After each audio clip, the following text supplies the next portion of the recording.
Hi, it's me, Mama Robin. I haven't done a video in a while. Lots of stuff going on in the world, in the family, just stuff in general. Been really busy. But I've been wanting to do this. I've been wanting to do a story time about a paranormal event, a true paranormal event that happened to me about 30 years ago. And I want to do it because it's scary season. It's spooky season. So let's begin with the story. Actually, before the story, let's go into a little bit of history, a little bit of background. As I've told you before, I'm from Texas, or I live in Texas, but I'm originally from Kansas City, Missouri. And Kansas City is known for three things. It's known for its barbecue. It's known for beautiful fountains at the Country Club Plaza, Christmas lights and stuff. And it's also known, unfortunately, for crime. It's usually in the top 5 of dangerous cities, top 10. Oh, good. You're nothing to brag about, but I'm just trying to give you a little bit of history and background. And one of the things in Kansas City is a big park called Swope Park. Many, many, many, many, many, many, many acres in Swope Park. It also includes Swope Park Zoo, better known as Kansas City Zoo, and Starlight Theater, which is like an outdoor theater type thing, venue. So anyway, I used to, a long time ago, back when I was in my 20s, I was divorced from my first husband. And my brother, who was 12 years younger than me, used to stay at my house on the weekends. As the older sister, I had a place of my own. He still lived at home with mom and dad. And he had a best friend that used to bring him out. A lot of times, sometimes they would go on and come over on Friday nights, but usually it was Saturday nights. And on Saturday nights, we would rent movies, because this was back when there was a Blockbuster. We would rent movies. And we would order pizza from Pizza Hut, and we would sit and watch movies and eat pizza. And then my living room was really long and narrow, so I had 2 couches. You come in the front door, and I had a couch on each wall. And then I had a TV at the opposite end of the door. And we would sit around, like I said, on the couches and watch TV, eat pizza, whatever. We weren't exactly partiers. We weren't drinkers. We were pretty good kids. But, I mean, that's what we did. But this particular night, and when they would come out, they would spend the night on Saturday nights. And I had 2 couches, so each of them would take a couch, and I'd go to my bedroom. But anyway, so this particular night, we get done watching movies. We didn't eat pizza. It's about 12:31 in the morning. 12:31 in the morning, and they decided, for some reason, the 2 of them had decided to go to Swope Park. Now, Swope Park is a very high crime area. Always has been, as far as I know, still is. And they wanted to go to Swope Park for some reason. I don't remember the reason why. Everything I do remember exactly is what happened that night. I may not remember all the details, because like I said, it was 30 years ago. I may not remember all the details leading up to why they wanted to do this, but I remember them wanting to do this. So they wanted to go to Swope Park. Now, they wanted to go on a Saturday night, in the middle of the night, in a high crime area. I tried to talk them out of it. They wouldn't going to hear of it. They had made up their mind they were going. So as the older sister, the one responsible, I decided, fine, I'll go with them. Keep them out of trouble. I don't know what good I was going to be, but whatever. So we all get in his friend's car. And you got to remember, this was 30 years ago, so there was no cell phones. And the only thing we were armed with was a flashlight and a pocket knife, because his friend always had a pocket knife with him. Actually, they usually both had a pocket knife. But his friend had a flashlight in the glove box. So we get in his car. We drive to a certain spot in Swope Park. We park the car. We get out, and we start hiking through the woods in the middle of the night. in a bad neighborhood on Saturday night. This is already horrible. So we're walking for about 15 minutes and we come across this creek or stream. I don't know the difference really. Anyway, so we come across this creek and we cross this creek.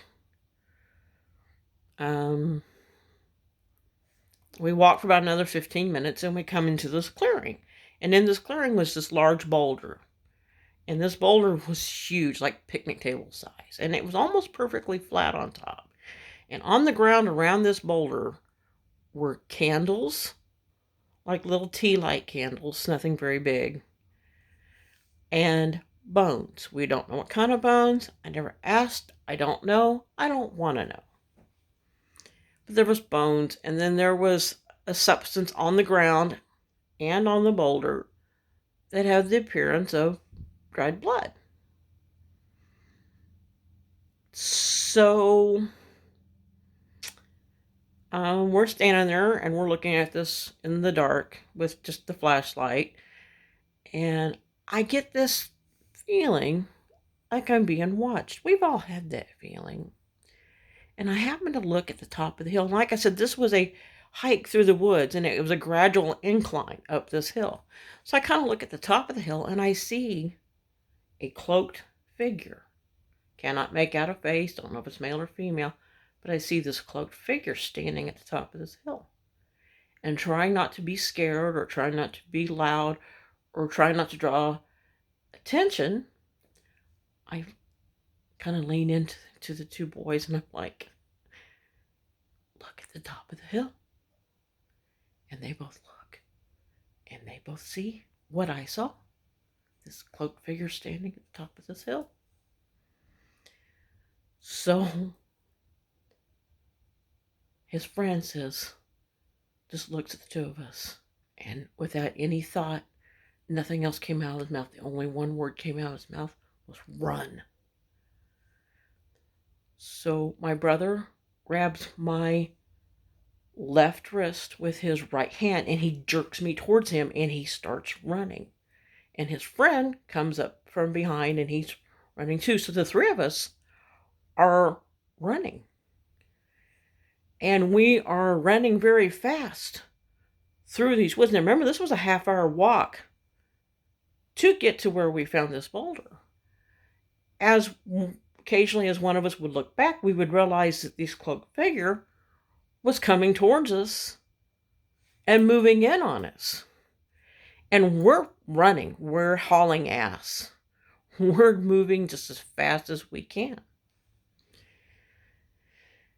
And my brother is like 6 foot, and I'm like 5'3", and he's got me, and he's dragging me behind him. And as he's running, there's low-hanging branches, and he's lifting these branches up over his head. And he's pushing them over his head, but they're swinging back down, and they're hitting me in the face.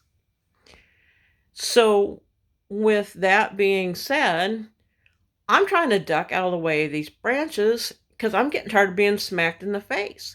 I mean, I understand the reason for running, but I'm getting smacked. So at one point, and I don't know how or what, because he had a good grip, I'd pull away from his grip so I can run on my own so I can avoid being smacked in the face. Well, after I jerked away from him, I jerked back with such force, I wasn't really paying attention to where I was going because I was trying to jerk away from him. And as I jerked away from him, I literally ran face first into a tree and it knocked me back on my butt. I fell back on my butt. Well, his friend who was coming up behind me takes his hands, he comes up under my armpits, he lifts me up, gets me to my feet, hits me in the back, and says, run. And we're running again. We're running, and I'm bleeding. I can feel the blood running down my face. I'd busted my lip. All kinds of stuff was going on. So we're running through the woods, and we get to this creek that we'd crossed. And we cross this creek, and we keep going. Well, at some point after we cross the creek, we all kind of simultaneously look over our shoulder, and the cloaked figure is standing at the creek, not crossing it. Now, what that was, I don't know. But I know that it either didn't want to cross the creek or that it wouldn't cross the creek. I'm not really sure there. Either way, we were still running. Believe you me, we were both we were all three of us were running, and it was still at the creek. We ran all the way to his friend's car. We get in the car, we go back to my house, my apartment. We go in, we're hot, we're tired, we're exhausted. We're wired, but we're tired. I go to the bathroom, I look, I've split my lip wide open, I've got blood all down my face, I've got it all over my chest, I've got it all over my shirt. I clean up, I went to bed. I left them on the couch. I'm assuming they both went to sleep. I don't know, I shut my door and went to bed. We get up the next morning. We have breakfast. And his friend wants to go back. My brother's friend wants to go back. And I'm like, no, that's stupid. We just barely left with our lives. No.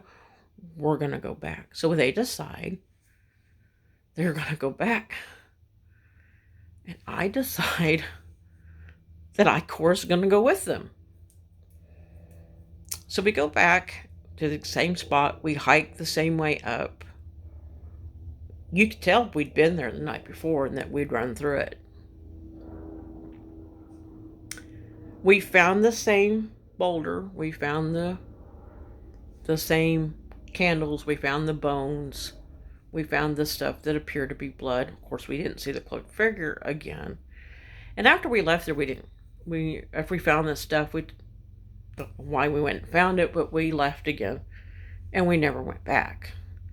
Now, I don't know to this day what was that we saw, but I know it was real. I know it was after us. I know it chased us. And I know it didn't cross the creek. So if anybody out there has an idea of what that might have been, let me know in the comments. If you liked this video, go ahead and like it, because I've got a bunch of paranormal stories that have happened to me over the years that I can tell. That was just the one that sticks out the most. So if you like this story, like it. If you want to see more like it, subscribe and hit the little notification bell so that you can know when I'm going to tell another story. I try to do my stuff on Wednesdays. Try to keep a set schedule on that. But go ahead, let me know what you think this was. We can discuss it. I'll read the comments. I'll get back to you. Other than that, y'all have a good day. See you next Wednesday.